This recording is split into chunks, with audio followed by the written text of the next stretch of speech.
This is a 2025 Ford F-150 Raptor 37. And you probably can tell it's rocking the new color. I borrowed it from Larry H. Miller Super Ford here in Salt Lake City. Be sure to ask for Tim Powell to check on availability, and let's go ahead and check out the one sticker so you guys see options and features on this one. At the very top is a description with the colors, which is space, white, metallic. Here's a short listing of the standard equipment. Be sure to pause it. And then down below, here are all the options. So this one does have the 802A equipment group, which gives it the 17-inch cast aluminum B-lock wheels. And it has the dual valve shocks with the 37-inch tires. The only option on this one is the twin panel moonroof, and then the dealer install options is the key code. Now on this side, it shows the base price at $78,905. Destination comes in at $1,995, and total price is $94,090. And here are the few common numbers off to the side. Here's the hard truth about the Raptor 37. I love this truck with the 37-inch tires, but that's probably the only thing I would care to have on this truck. Now I have done comparisons between the base 801 versus this 802A equipment group, and I'm probably going to do another one for 2025 model year 2. For most people, the only main benefit you're getting is the larger tires. But the question you have to ask yourself is, are these tires worth $11,500 more? Now I understand, I know some people are going to jump on me. I understand all the other benefits you get with this truck. But for some people, the only main reason to get this is for the tires. And you can get these tires for a lot less than $11,500. Now on the front end, they did refresh this for 2024. You have the clearance lights in the center right here, and they also give you one off to the side on each fender flare. They do give you the amber accent lights around the headlights, full LED. You have the rigid lights down below here, front parking sensors, and they do have the modular front bumper.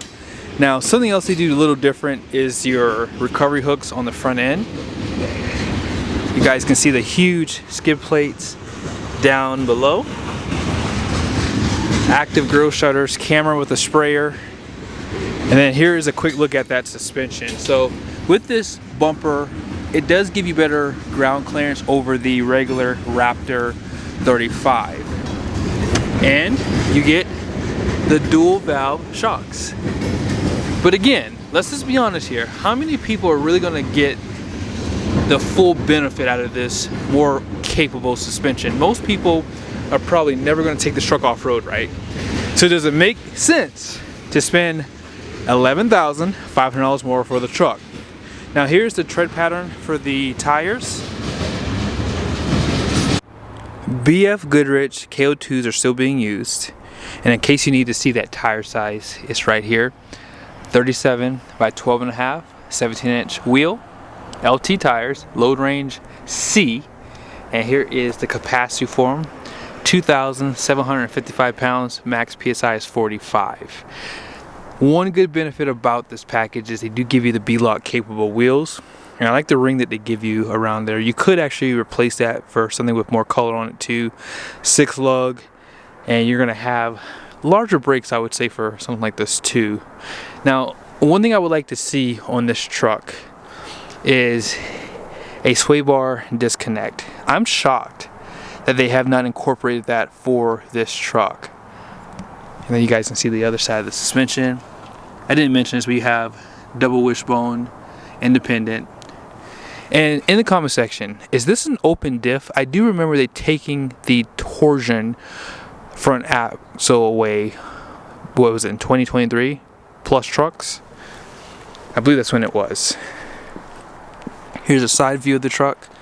You have the high clearance steps. And this is a good looking color. It's like a white ice. Here's another look at that hood. And you also have a side vent right here. You guys did see those gray fender flares, painted mirror caps, more cameras on the side, lights, and blind spot monitoring with heated mirrors too. Better look at those high clearance steps. They do say Ford here. And down below, they give you great protection even for the transmission right there, transfer case right there, and then for your fuel tank. You can see some of those links out back for the suspension.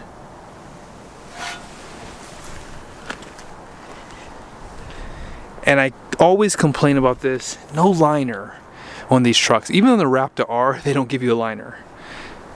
Dual valve shocks out back. Now these do have the reservoirs right here. You can kind of see it maybe. More of those clearance lights. Full LED tail lights. They do give you the applique on this one. I don't think you can get the Pro Access tailgate either with the Raptors. That is kind of a letdown in my opinion. Love the bumper design on this truck too. You do have the recovery hooks that are installed on the receiver hitch. Full size spare tire. Now they don't give you a B-lock capable. Oh no, actually that is a B-lock capable wheel right there. Interesting. That is a matching wheel. 410 rear end. You can see those coils a little bit better right there. Dual exhaust with that matted finish there. Parking sensors. And you can probably lift this truck up from the receiver hitch too if you need to change a tire. You have your 7 and 4 pin. LED lights for the license plate. Now I did mention this in the last video. You now have to opt for the lock for your spare tire. I highly recommend that because that's an easy steal for someone. So also the keypad was not installed on this one, but that is a dealer installed option now. And let's go ahead and open up this tailgate. Do you guys like the applique? I'm not a fan of it, I'll be honest. You do have your workbench on the tailgate right here. Also the step is still there too. 2 kilowatts of power, which is 2,000 watts. You have your tie down, bed lights. You also have a camera above and a little bit of storage right here. And if you want to put this up, it's simple to do.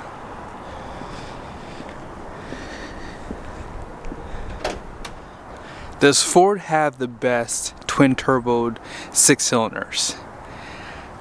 I would have to say yes, because they were first to market to do it, and they were the guinea pigs for us. Now everyone has a iteration of a 6-cylinder twin-turboed engine. Ram just came out with it with the RHO, and yeah, I mean, we'll see how they do.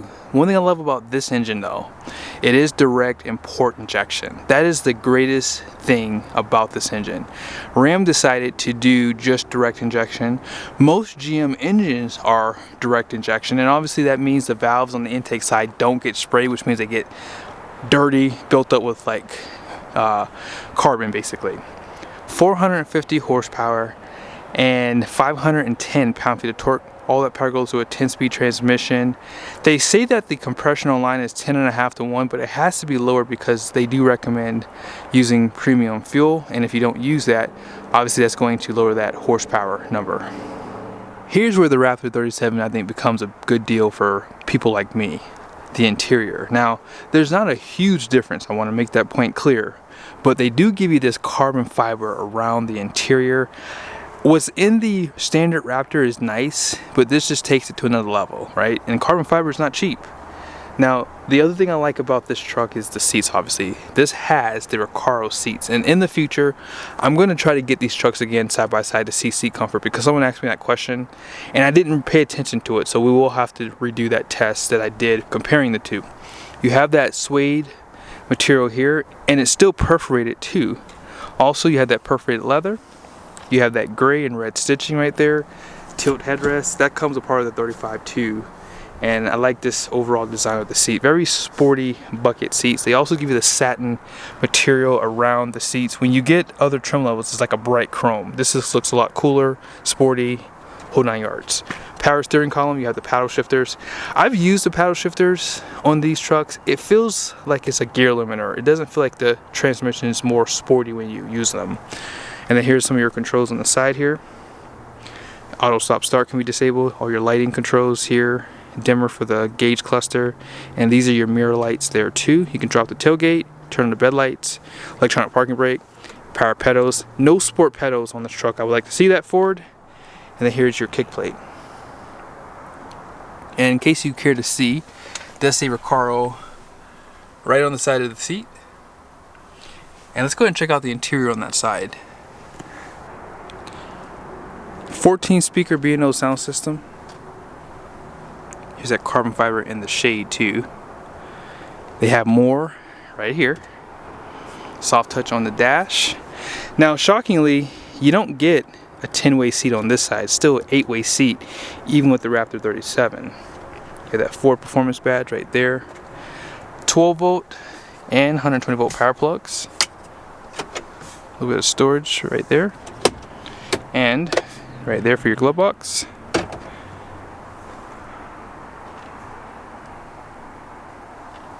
Then out back, you have your cup holders. I would probably call that a bottle holder really. More of that orange accent. 60/40 bench. So these seats match what you get in the Raptor 35, so nothing really changes there. You still have that 60/40 with the collapsible storage, all with the floor mats, 12 volt power plug, and you have your Type-C USBs with your 120 volt power plug down there. Let's see if I zoom in so you can see a little bit better. You can see the light on too, right? A little bit of light down there. Outboard heated seats there, air vents, and more of that like silver treatment on the interior, which I like. Even on this, they give you that orange stitching. Twin panel moonroof. Let's go ahead and jump back over to the driver's seat. Nothing's changed on the screens here. On this cover for the regular Raptor, they did take away the graphic they gave you, but for the 37 you still have the carbon fiber. So they basically cheaped out on that one, but they still continue on with a little bit nicer accent to the interior. I love that. This one does have the mobile office standard. So this does pop out like this. And now you have a place to sit your laptop down on, or if you want to eat, you have that as well. A little bit of storage in this area. Now on the roof, black headliner, you have home link, your auxiliary switches up here. You can slide that rear glass, and this controls that twin panel moonroof there. LED interior lights. Also, let's go ahead and start it up. Heads up display is on right there. They give you some animations for it too. And I like that they give you the temperature, the time, all that good information. On the steering wheel too, you have that Raptor badge. Here's some of your controls. You have that drive mode. It basically shows the settings for everything. And then you can adjust your steering, suspension, exhaust. Now let's go ahead and just do a quick rev. That is in normal mode. Now if you want, you can put it in quiet mode. And all you hear now is just the engine. You don't even hear the exhaust at all. Now if you put it in sport, it seems about the same as normal in my opinion. It's not a big change for that. But obviously you have your backup camera, so you have 360 camera view, and as I mentioned, you have the bed view as well. Can you zoom in on that? Yeah, you can. You can zoom in. This is nice to have, like if you are carrying something back there, or you want to check on it while you're going on the highway. They did restyle this area up here. Some of the buttons migrated down below. Nice satin finish on these knobs too, by the way. Heated ventilated seats, heated steering wheel. This is your trail control. Shows that it's enabled. If you turn it back off, shows that it's off now. So has trail one pedal drive, so just makes going off road a little bit easier if you're not experienced, obviously, so you don't have to worry about using the brake and the gas pedal. One thing I like about this truck is just how nicely laid out everything is. Ford has done a pretty darn good job overall with this truck. I think that they haven't made big changes with it, and it's because it's simple, it works, And I think that most people like that about the Ford trucks. Last thing I'll show you guys down below here is you have your locker for out back, 4-wheel drive autos there, and you have multiple drive modes. So you have slippery, tow haul, sport, and normal, off-road, Baja, rock crawl is the last one there. They do take away your, your eco mode, because no one would ever use that on a truck like this, right? Let's go and check out the payload. Gross axle weight rating is going to be 3,800 pounds. The rear is 3,900 pounds. Gross vehicle weight rating is going to be 7,400 pounds. 17 by 8.5 wide wheels. L4 is the axle code for that 410 with the locker. And payload is not much different on this truck. And I will go over that in another video why. 38 psi all the way around for the tires. Hope you guys liked the video. This is a really nice truck. And as I said earlier, be sure to reach out to Tim if you would like to purchase it. I'm not sure if it's already sold because I forgot to ask him that. But yes, nice pickup, new color. Doesn't have the decals on it, which I like better for sure. I just did a video with the decals that you guys saw before this one. I like it better without the decals for sure. See you guys soon.